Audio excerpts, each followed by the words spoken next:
दादी कहते हैं, उदास चेहरा, दुखी मन और चिड़चिड़ा स्वभाव यात्रा को लंबा कर देते हैं, लेकिन गुनगुनाता हृदय, मुस्कुराते होठ और उछलते कदम यात्रा में जीवंतता ला देते हैं।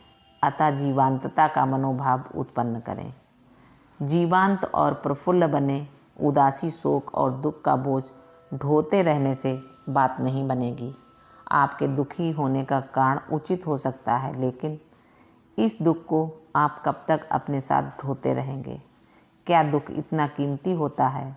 क्या वह इस लायक होता है कि उसे अपने सुंदर हृदय में संभाल कर रखा जाए और उस पर बोझ बनने दिया जाए? और लगभग सभी स्थितियों में दुख का कारण हमेशा कोई अन्य व्यक्ति ही होता है, और वह भी ईश्वर की ही रचना होता है। अतः रूपांतरण लाने के लिए जीवंत बने। वे व्यर्थ की चीज़ें जो आपको एक जगह से हिलने नहीं देती, फेंक दें। भावनाओं में लचीलापन रखें। भावनात्मक और मानसिक लचीलापन हृदय के खुलेपन से आता है। एक भारी और शोकाकुल हृदय खुला नहीं रह सकता। केवल एक खिलखिलाता हृदय ही खुला और सरल हो सकता है। कुछ वर्ष पूर्व गर्मी की दोपहर में मैं वॉलेंटियर टीम की मीटिंग से वापस कार चलाता हुआ घर की ओर आ रहा था। यह तब की बात है जब कान्हा शांति वनम में ध्यान का केंद्र अभी बन ही रहा था। आज कान्हा बगीचों, लॉन और उष्ण कटवादियाँ, वर्षा वनों का एक हरा भरा स्वर्ग बन गया है। लेकिन उन दिनों कान्हा चमकती हुई रेत और दूर दूर तक बिखरे बड़े बड़े पत्थरों का एक सपाट और बंजर मैदान था। भारत के इस भाग में ग्रीष्मकाल सूखा और धूल से भरा होता है, और गर्मी का वह दिन भी कोई अलग नहीं था, क्योंकि मैं वापस कान्हा में अपने घर जा रहा था। मेरे ऑफिस से 1 मील की दूरी पर मैंने 10 वॉलेंटियर महिलाओं के एक समूह को सड़क के किनारे के कंकड़ पत्थरों को हटाते हुए देखा। आप उन्हें देखने से चूक नहीं सकते थे। दूर से उनके रंगीन पारंपरिक वस्त्र बंजर धरती के बीच बसंत ऋतु के फूलों जैसे अलग ही दिखाई दे रहे थे।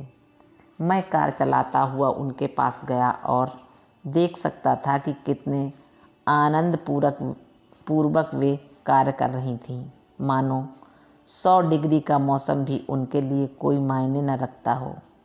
ये सभी महिलाएं पश्चिम भारत की हृदय भूमि के एक छोटे कस्बे से आई थीं।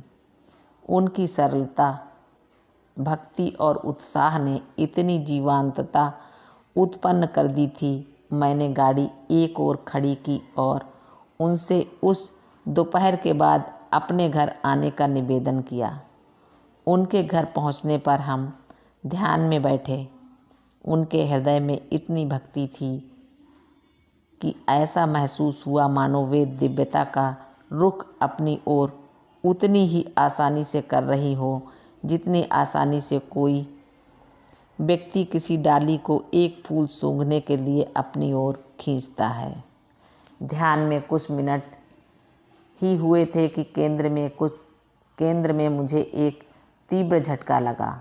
कभी कभी ही ऐसा होता है कि मानो कि किसी की भक्ति की तीव्रता इतनी बढ़ जाए कि उससे केंद्र में एक नाद उत्पन्न हो जाए। 1000 साल में दिखाई देने वाले एक पुच्छल तारे की तरह ऐसा दुर्लभ ही होता है, लेकिन ऐसा होता है। लेकिन उसके बाद जो हुआ उसने मुझे प्रेम में पिघला कर रख दिया। भीतर ही भीतर मानो कुछ चल रहा हो। हमारे ध्यान में केंद्र के भीतर एक के बाद एक झटके लग रहे थे। एक के बाद एक इन महिलाओं के हृदय की प्रेम पुकार केंद्र में गूंज रही थी। ऐसा मैंने पहले कभी नहीं देखा था, और उसके बाद भी मैंने ऐसा होते नहीं देखा है। ये अनुभव इतना हिला देने वाला था कि जब ध्यान समाप्त हुआ तो मैंने उनसे कुछ और देर बैठे रहने का निवेदन किया। हम सब ने कॉफ़ी पी और कुछ देर तक बातचीत की। मेरे एक साथी ने हमारी फ़ोटो खींची। ये फ़ोटो अभी भी मेरे अध्ययन में यह याद दिलाने के लिए है कि हृदय की अबोध पवित्रता उच्चतम के भीतर क्या जगा सकती है और इस महत्वपूर्ण अनुभव का क्या रहस्य था।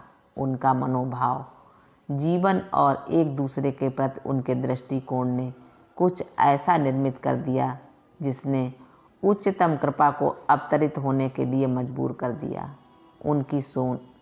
उनकी सुंदर आत्माएं उनके मनोभाव की पवित्रता और सरलता का प्रतिनिधित्व कर रही थीं। यदि इस पुस्तक को पढ़कर आप अपने जीवन में कुछ लागू करना चाहें तो वह ऐसे मनोभाव होने चाहिए जिन्हें उत्पन्न करके आप अपने जीवन को उन्नत बना सकें। मालिक को प्रणाम।